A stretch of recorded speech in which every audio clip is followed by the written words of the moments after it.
ro'za tutgan odam 100% ro'zasi Alloh uchun bo'ladi degani. Alloh uchun bo'ladi degani. 100%.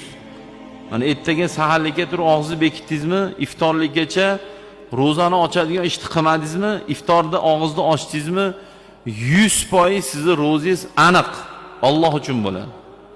Hozirgi jum'ani siznikini aniq Alloh uchun demasligimiz mumkin. Mani shu yerda ma'vizam aniq Alloh uchun deya olmaysiz. Men qalbim biladi, Allohim biladi buni.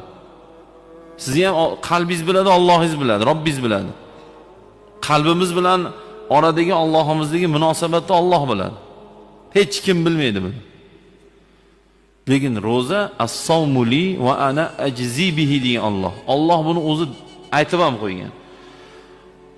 Ro'za faqat men uchun bo'ladi va uni mukofotini meni o'zimdan to'g'ridan to'g'ri oladi degan Alloh. Va ana ajzi bihi degani men uni mukofotini beraman degan.